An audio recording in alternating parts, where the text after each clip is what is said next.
Bien.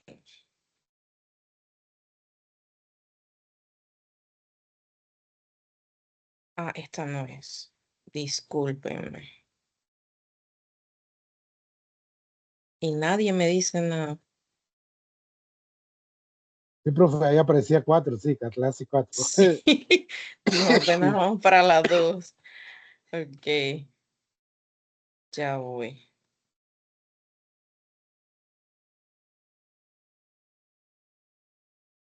Ok, ahora sí, a ver.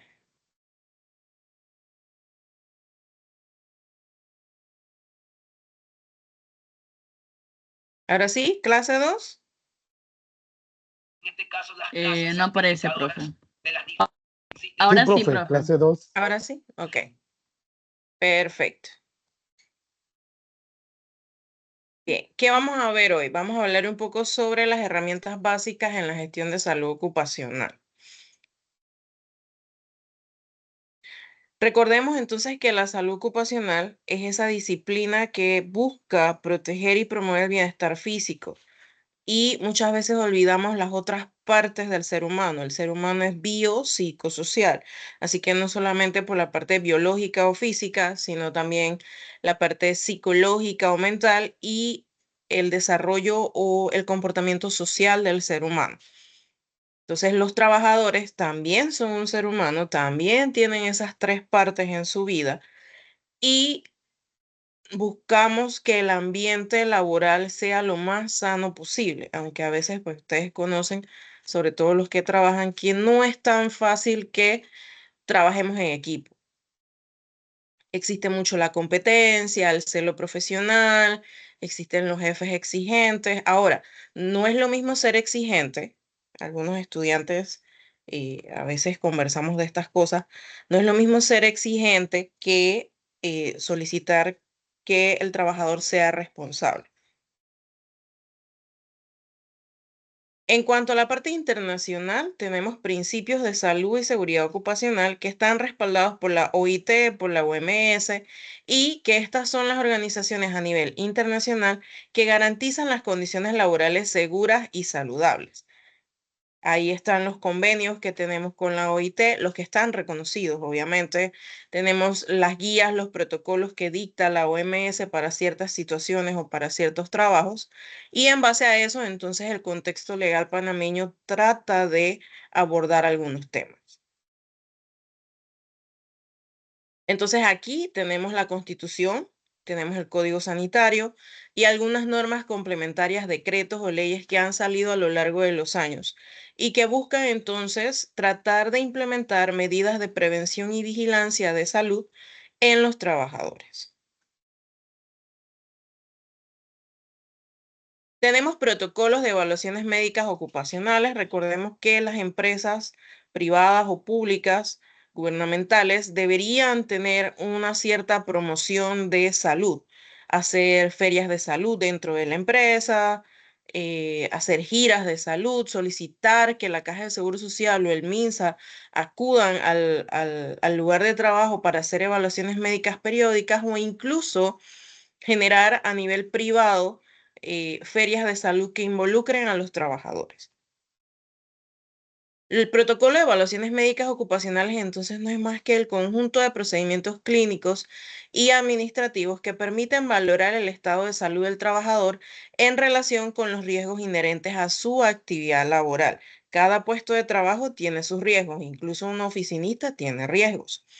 Entonces, estas evaluaciones se convierten en algo clave que garantiza que el trabajador esté en condiciones óptimas de desempeñar sus funciones sin poner en riesgo su salud ni la de sus compañeros. En cuanto a los tipos de evaluaciones, nosotros tenemos evaluaciones preocupacionales, se realizan antes de que el trabajador ocupe el puesto y esto se hace con el objetivo de determinar si es apto o no. Por ejemplo, policía, SENAN, SENAFRON, SPI, bomberos, todas estas instituciones que necesitan un perfil como tal, tienen en sus reglamentaciones este tipo de evaluaciones y un médico es el que dictaminará si la persona es apta o no. Evaluaciones periódicas. Luego de que usted es nombrado, se realiza estas evaluaciones más que nada para detectar precozmente alteraciones en la salud. Tenemos evaluaciones postocupacionales que se aplican cuando ya usted termina, por ejemplo, un contrato, estos proyectos que tienen 1 año, 2 años de duración, entonces usted busca ver cómo quedaron sus trabajadores después de eso. Y esto es parte como de un convenio o contrato entre el trabajador y la empresa, porque hay empresas que, como ustedes saben, ganan licitaciones y el hecho de realizar estos 3 pasos fundamentales le brinda a esas empresas mayor porcentaje de bueno, no favoritismo, suena feo, mayor porcentaje de que lo vuelvan a seleccionar para otra actividad. Entonces, tenemos una historia clínica y un certificado de aptitud. No todos los centros médicos públicos cuentan con un certificado de aptitud. Algunas clínicas privadas, muy pocas, tienen certificados de aptitud, pero todas en conjunto llevan un historial clínico, quizás no ocupacional, pero sí una historia clínica completa. La historia clínica es un documento que va a recoger toda la información estadística, médica, laboral y social del trabajador. Y esto nos va a permitir identificar antecedentes relevantes, exposición a riesgos y evolución de la salud durante la vida laboral de esta persona. De hecho, aquí en David, cuando iban a abrir el Rey, ellos hicieron toda esta evaluación ocupacional previa, incluyendo las evaluaciones psicológicas. El certificado de aptitud laboral, entonces, es un documento oficial emitido por el médico ocupacional o cualquier médico, dependiendo de el tipo de convenio o el tipo de arreglo al que llegaron entre la empresa y la clínica o la empresa y el centro de salud, por ejemplo, que es muy rara vez que suceda así, donde usted acredita que el trabajador es apto con restricciones o no apto para realizar las tareas específicas a las cuales está aspirando ser nombrado, por ejemplo. Los dos documentos entonces son esenciales para gestionar adecuadamente la salud del trabajador y sustentar decisiones que pudiesen proteger tanto al trabajador como a la empresa. Ahora, apto con restricciones. Por ejemplo, usted puede ser hipertenso o puede ser diabético, pero usted debe llevar un control riguroso de esa enfermedad. Comprobar que se tome sus pastillas, comprobar que sus presiones siempre estén por debajo del límite, comprobar que tiene exámenes médicos regularmente, que tiene un médico de cabecera o que el médico de la institución lo evalúa, eh, dependiendo si es preocupacional o durante el periodo laboral. Y de esa manera usted es apto para cumplir sus funciones laborales, pero tiene restricciones en las cuales si yo como empleador me doy cuenta que usted no está yendo al médico, que usted no se toma las pastillas o que usted se toma las pastillas de su abuelita, etcétera, etcétera, entonces yo como empresa puedo desistir de sus funciones porque usted está poniendo en riesgo el probable éxito de mi empresa. Porque si usted de repente le dio un infarto y tiene que irse a Panamá al Santo Tomás a hacerse un cateterismo cardíaco, yo lo voy a perder 3, 4, 5, 6 meses. Y eso me representa a mí como empresario pérdida. En las enfermedades ocupacionales, entonces, por ejemplo, tenemos que una enfermedad ocupacional es aquella que es causada de manera directa por la actividad laboral o por la exposición a agentes tóxicos o nocivos que están presentes en el ambiente de trabajo. Por ejemplo, ¿cuántos albañiles ustedes han visto que utilizan mascarilla? Aunque sea mascarilla de estas sencillas. Prácticamente yo no he visto ninguno. A veces pintan con de estas compresores de aire y utilizan una mascarilla normal de esas de 25 centavos cuando se supone que deben usar una máscara con filtro. Entonces allí es donde vemos que existen riesgos y que encima el trabajador no se cuida. Entonces, las enfermedades ocupacionales las podemos clasificar de acuerdo a 5 tipos. Las físicas, que son causadas por la exposición al ruido, vibración, radiaciones, entre otros. Las químicas, que son las derivadas del contacto con sustancias tóxicas o irritantes, ejemplo de esto el cemento, la pintura en aerosol. Las biológicas, que son producidas por microorganismos como bacterias, virus y hongos, y el mayor ejemplo histórico es la construcción del canal por los franceses. Ergonómicas, relacionadas con posturas inadecuadas, esfuerzos repetitivos o carga física excesiva. Si usted se quiere ahorrar un montacarga porque tiene un ayudante general, esa espalda no va a demorar mucho hasta que empieza a presentar inasistencia por lumbares. Y las enfermedades psicosociales, que son originadas por factores como el estrés laboral, el acoso y las jornadas excesivas. En Panamá, nosotros tenemos una legislación específica para enfermedades ocupacionales. Tenemos una normativa y usualmente son registradas ante la Caja de Seguro Social, aunque también tenemos normativas para enfermedades crónicas y degenerativas.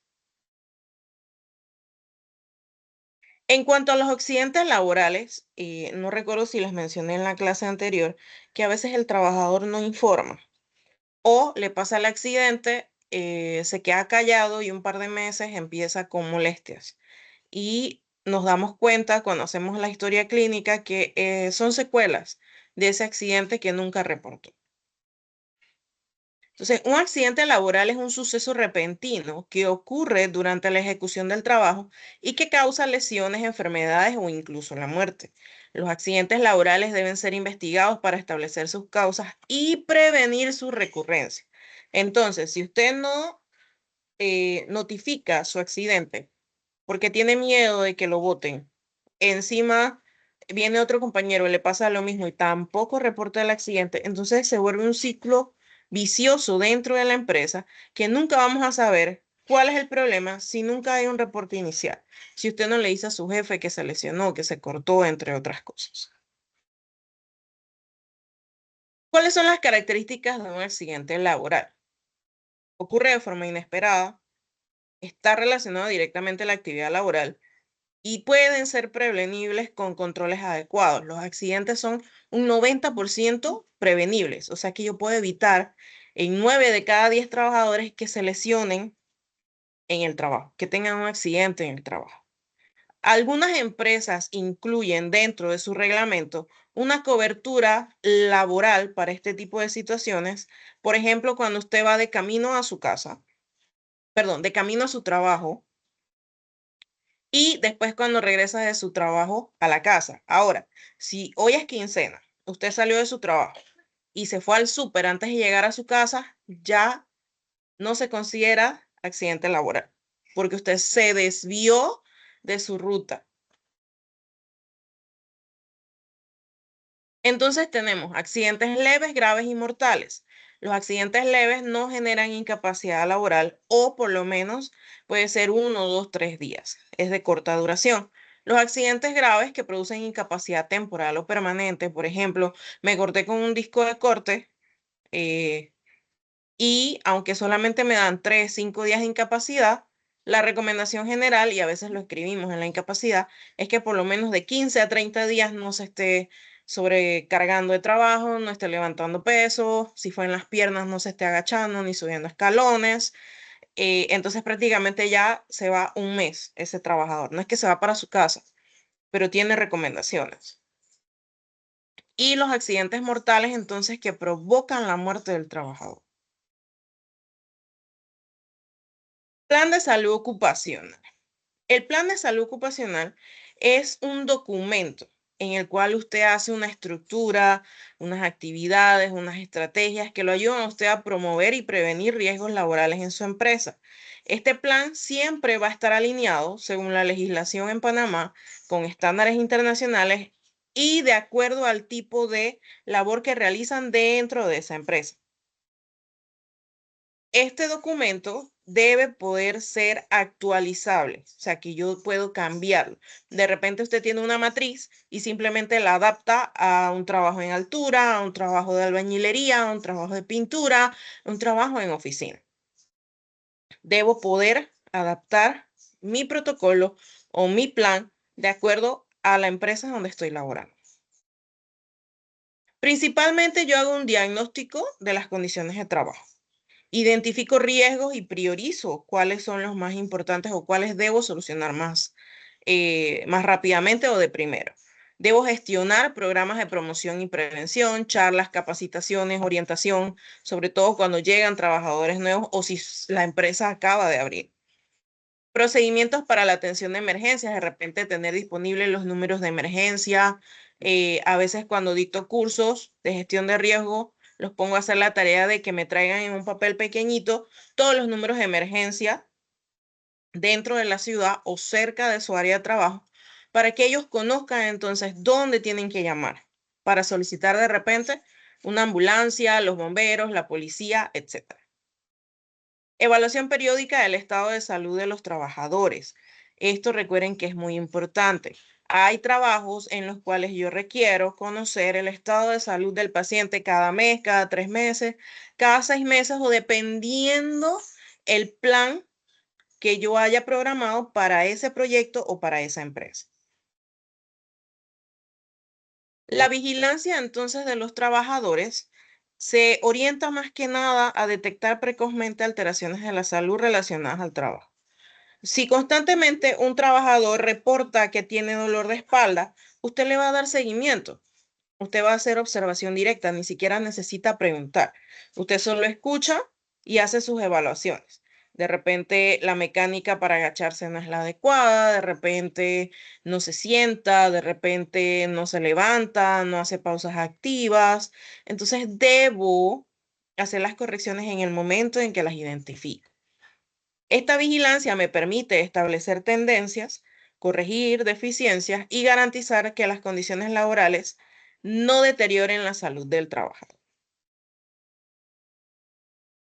¿Qué incluye? Mis evaluaciones médicas periódicas, según mi plan, el seguimiento de casos de enfermedades ocupacionales. Si ya mi trabajadora adquirió una enfermedad producto del trabajo, pues yo debo darle seguimiento.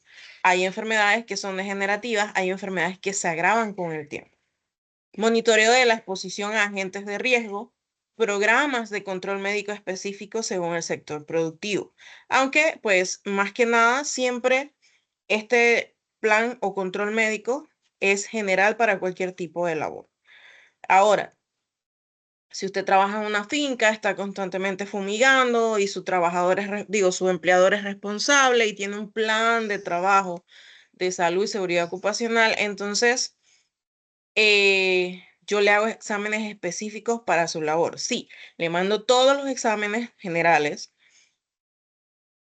y también de acuerdo a su edad y a sus antecedentes familiares o personales. Y entonces también le agrego exámenes específicos para detectar cómo está la función renal, la función hepática, que a veces se ven alterados por el contacto con este tipo de medicamentos o tratamientos que se fumigan. Bien, ahora recordemos, siempre hay que tener un manejo adecuado de las herramientas básicas para la gestión de salud. Y esto nos lleva a la prevención efectiva de enfermedades y de accidentes laborales. Recuerden lo que les mencioné, 9 de cada 10 accidentes laborables pueden ser prevenibles si yo le doy una promoción y prevención adecuada. No es lo mismo que yo le diga hoy, señor, póngase el arnés, señor, póngase el arnés, señor, póngase el casco, señor, sus botas no son adecuadas. Si ya los días siguientes no lo hago, recordemos que el ser humano es algunos aprenden por repetición. Entonces, que yo le diga hoy que se coloque su equipo de protección personal solo para llenar un checklist diario, pero no lo hago más. Entonces, no estoy trabajando. Sí, trabajé una vez, pero no fui constante, no fui persistente. Y a veces en su profesión de eso se trata. De eso se trata la promoción y prevención. Ser necios, insistir, ser insistentes. Mantener o implementar protocolos médicos, documentos adecuados y vigilancia continua se vuelven fundamentales para proteger la vida y la salud de los trabajadores. Vamos a tener siempre de base o de respaldo las normativas nacionales e internacionales y eso va a generar que ustedes puedan fomentar un entorno laboral saludable para esos trabajadores.